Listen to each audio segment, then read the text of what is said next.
Aujourd'hui, tous les yeux sont sur Kaman. D'origine laotienne, Kaman a grandi à Vitré et à Torcy.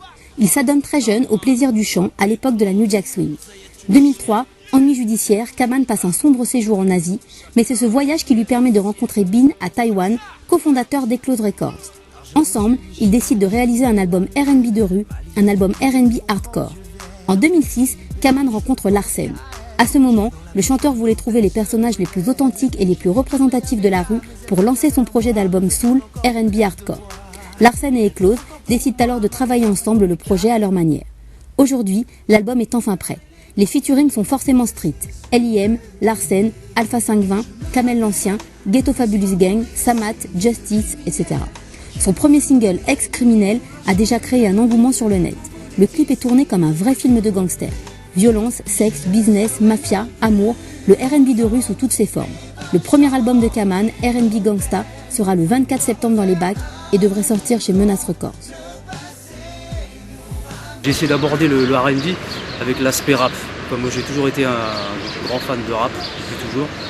J'ai essayé de reproduire l'esprit rap vraiment, et rap côté street au niveau du R&B. Pourquoi hardcore? Parce que j'ai constaté depuis quelques temps qu'en France, le terme de R&B est quelque peu péjoratif, on va dire. Tout le monde a honte de dire qu'il écoute du R&B. Moi je suis là pour changer les idées. Il y a pas mal de monde, que des gens de la rue. Il y a Ghetto Fab, Alpha 520, Sean de Low Cost. On a aussi Kamel l'Ancien, ça c'est la famille, 9-4. C'est varié, il y a aussi des gars comme Camnouz, sur des flows un peu plus bouncy. J'ai choisi des gars de la rue, moi j'ai toujours grandi avec des gars comme ça. Et je me voyais pas faire de la musique avec d'autres personnes.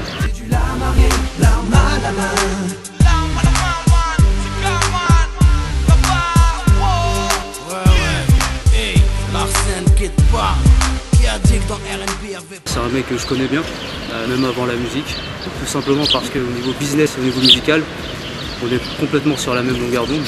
Larsen gère la partie, tout ce qui est communication, la communication avec la presse, avec les médias, etc. Sur le plan musical, il amène pas mal de monde sur l'album. Il m'a fait rencontrer Samat par exemple, j'ai collaboré sur le futur album. Il m'a fait rencontrer Kamel l'Ancien, il m'a fait rencontrer Nida, l'ami Nida. Que des gars que je respectais à la base, que j'aurais pas forcément croisé. J'ai fait carrière, mon nom circule dans les rues. 9 cadavres sont tombés par... Ça parle de ma vie. Donc c'est pas des thèmes complètement toujours roses ou quoi que ce soit. Donc j'essaie de raconter ma vie, les divers moments qui ont traversé ma vie. Qui sont parfois des moments tristes, des moments, mais c'est simplement la réalité. Je cherche pas à sortir du lot ou autre. Je vais simplement raconter la vie d'un jeune en banlieue, ce qu'il traverse tous les jours. Des copains qui tombent, des copains qui crèvent. Voilà, l'histoire d'amour, ça arrive aussi. C'est vrai que dans la vie de tous les jours, j'aime pas forcément exprimer mes sentiments, mon état d'esprit. C'est vrai qu'à travers la musique, je le fais plus facilement et je me livre plus.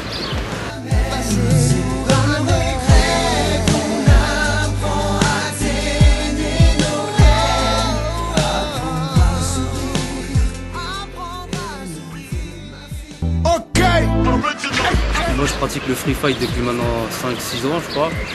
C'est un kiff, c'est un grand dépassement de soi, etc. Mais c'est vrai que contrairement aux autres sports de combat, il n'y a pas trop d'éthique. Il y a un seul but, c'est battre l'adversaire. Quoi qu'il arrive, lui mettre sur la gueule, lui mettre une clé. Voilà. Je pense que ça me représente aussi quelque part. L'esprit de compétition de ce sport, je ne le retrouve pas vraiment dans la musique, dans le sens où je ne me compare pas aux autres artistes en fait. Moi j'arrive, j'essaie d'amener quelque chose de neuf. J'essaie de plaire à un public différent, j'essaie pas de faire mouiller les petites filles. Donc en ce sens-là, moi je pense pas qu'il y ait d'esprit de compétition avec les autres artistes. Il y a R&B en France. Elle m'apprend tout ce dont j'ai l'envie. Ma chaîne et ma reine, elle est mariée à mon histoire pour la vie. Ça m'a été présenté par l'ami Mida. Il m'a tout de suite proposé, si ça m'intéressait, de paraître sur sa compil, la basse prod, et de faire un morceau complètement nouveau, en reprenant ce beat qui est plutôt connu. Donc tout de suite quand j'ai écouté le morceau, le premier truc qui est venu à l'esprit, c'est de parler de thune. Tout le monde est intéressé par la thune. L'argent est comparé à une meuf. Et voilà, c'est ma meuf dans le morceau. Elle prend soin de moi, m'apporte ce que je n'ai pas. Elle m'a offert ma go, les putes dansent pour moi. Elle connaît les tout le monde chérit l'argent. Hein, même si cette grosse salope elle essaie de filer entre les doigts. C'est ça le concept du morceau. Une famille nombreuse, j'ai 24 frères et sœurs, trop de peine à porter. Réussir coûte que coûte. Philosophie de la rue, je pense. C'était plutôt un featuring. Hein. J'ai posé sur l'album de Alpha. Il m'a proposé, ça m'a plu. J'ai posé. En 5 minutes, c'était enregistré. Et puis le résultat, je vous dirais que je le kiffe chanter. Donc à travers mes musiques, j'essaye de montrer comment on peut s'en sortir, hein, comment on peut réussir. En s'accrochant, en se bagarrant. La vie elle est pas facile, mais voilà, si on y met les moyens, je pense qu'on peut y arriver. C'est vrai qu'au fil des années, j'ai plusieurs artistes qui m'ont marqué, qui m'ont vraiment donné de chanter, comme Michael Jackson, Prince, quand le R&B est arrivé, hein, New Jack Swing, etc. Les premiers artistes qui m'ont vraiment fait kiffer, c'était Joe Desi, Casey et Jojo. Et je crois que même aujourd'hui encore, j'ai cette empreinte-là quelque part, lorsque j'essaie de chanter, j'essaie de reproduire certaines intonations et ça m'a marqué, je pense.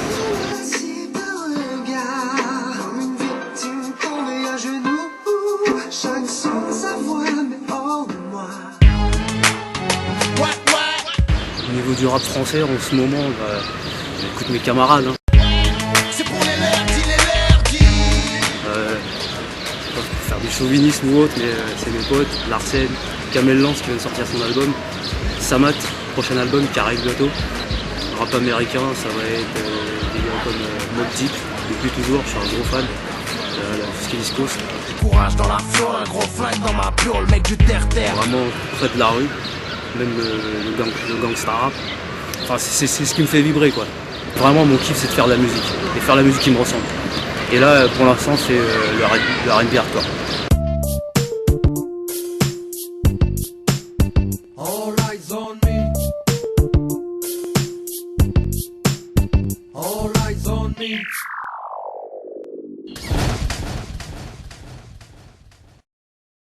C'était Kaman, tous les yeux sur moi. Et donc l'album arrive, le R&B hardcore.